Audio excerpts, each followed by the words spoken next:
Now here we are. We're at the end, 12th pick. It goes to Bob. Bob has had this pick before. He had it in 2020. Finished 8th place. We'll go over that more. 12th is kind of that place that, you draft 12 and 13 and you have a long way. So you can take some chances. You can get some throughs. So let's take a look at Bob's history here to understand, because there's a lot going on. So first off, we got 7 running backs, 3 wide receivers, 1 quarterback. So 9%, 27%, 64%. Okay, so things that we need to understand about where Bob is. So let's take a look at who's remaining on the list. We have Kamara, Chubb, Taylor. Okay, so we need a wide receiver and we need a quarterback. So who's left on there? Hopkins, Mahomes. Okay, so those are the top 5 that we got here. So again, we have to talk about Bob's past to kind of understand where he's going. So Bob, 8th, 7th, 8th, 7th. So from here on up, we have consolation bracket championship locked down. Pen it in. It's Bob every year. And you look, 1, 2, 3, 1, 2, 3. It's a horse apiece of what's going off. So the normal thing here is saying you got 3 running backs, 7. We're looking at the running backs here, right? And again, the value pick at 12 is now saying Kamara, right? Pick Kamara for the value. But let's take a look at a little bit of a difference here in Bob's history that may help us dictate this a little bit more. 2010, his best finish was 2nd place, and it was a quarterback. Being in the 12th position allows you a little more flexibility to be a little bit more open with stuff, so you can take that chance because you know you have that 13th pick right there. So in this case, not of the realm, Bob going with Patrick Mahomes in the 12th pick to get himself out of this consolation bracket. So now let's start getting into these miscellaneous things that might seem important to some and might not be important to others. And as you can see right off the top of the bat, we are going with the Alvin Kamara effect. So Eric says that you do not win a championship if you pick up Alvin Kamara. So as we can see, in 2017, round 12, pick 10, Eric got him, finished 8th. 2018, round 1, pick 6, Eric again, 9th, kind of proving it. Kyle, round 1, pick 5 in 2019, 5th. And Sam, in 20, round 1, pick 4, 11. So as we see, he's going up. And this is right about right here is where we're going to see him go this year. As a matter of fact, according to Yahoo, his overall is right now 5th. That's where he's projected to go just based off Yahoo. So let's look at some simple things and figure it out here. So 2017, 3rd overall running back, 322.40 points. Okay. In 2018, 4th overall, 357.20. All right, going in the right direction, right? 2005, his best year, ironically, 10th, 248.52. Okay, and last year, Sam B picking him, he was the first running back in scoring 382.80. So take out this year where the finishes. He's actually getting kind of better as he's progressing through. He was the best running back at the end of the year. So what is it? Is it the cost opportunity you're taking? Probably not. You know, you're getting the number one at the 4. That's pretty good. So overall, is it just the fact that Alvin Kamara overall is just a jinx? Part of what we're going to go over, it could be analysis paralysis, overanalyzation. You know, you're looking at 11 years of first, second, and third round data.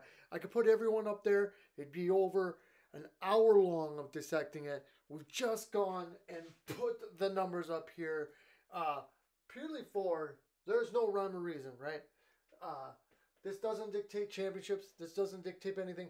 This just shows you how the league has trended throughout. So, in the first round, 81 running backs, 36 wide receivers, 12 quarterbacks, including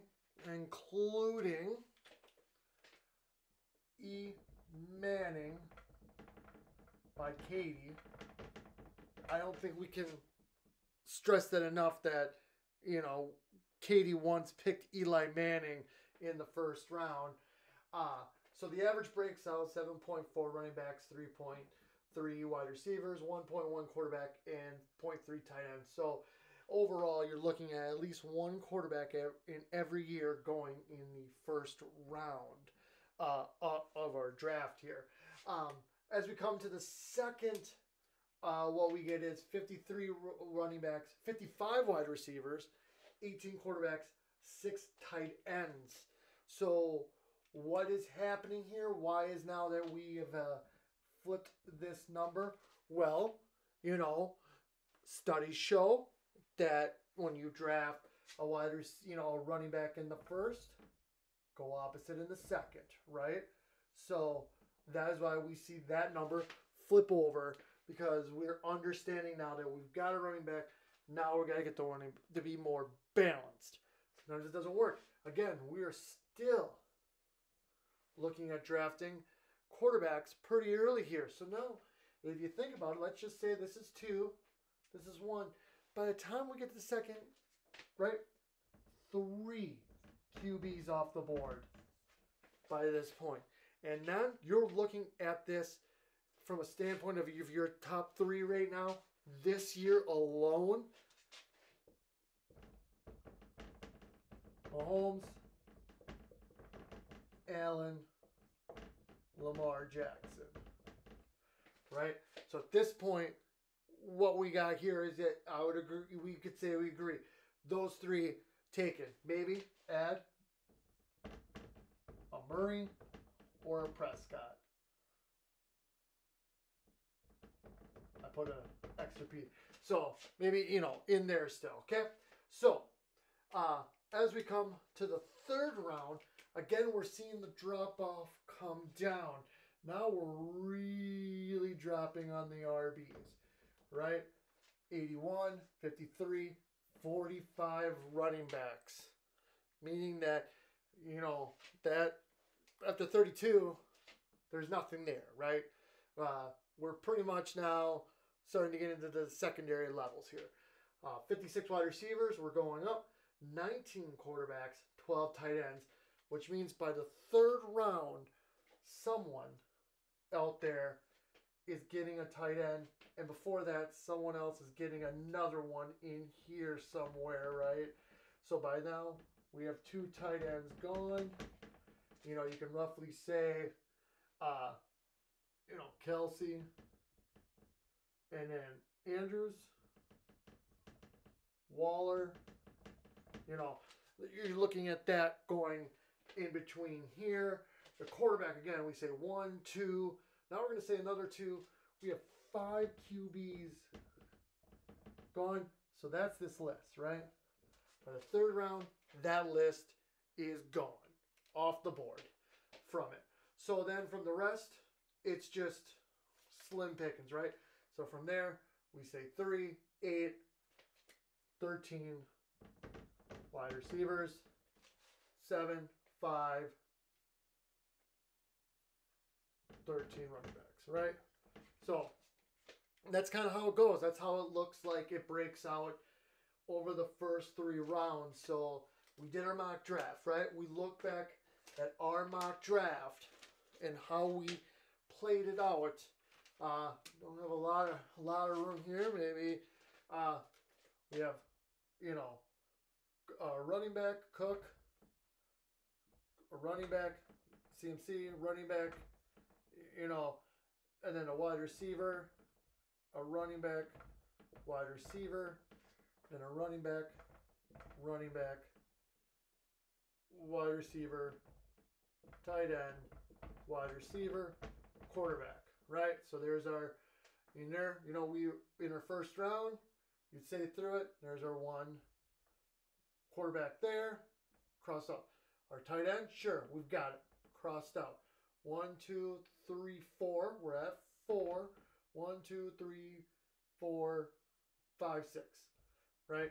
Makes sense, equals out. So as you can see, the numbers average out to what we projected our draft to be.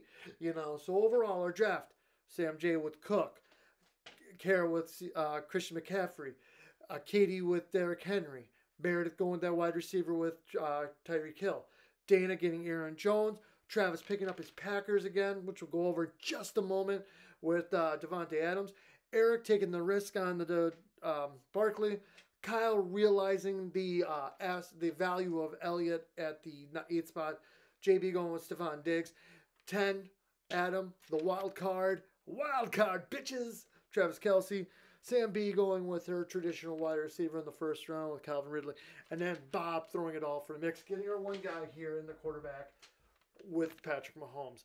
So as you can see, it plays out when you look at the numbers and you looked at what we just did, how it came to be. The numbers don't lie. It plays it here. So there you go. Now, what are you going to do with those numbers to win a championship?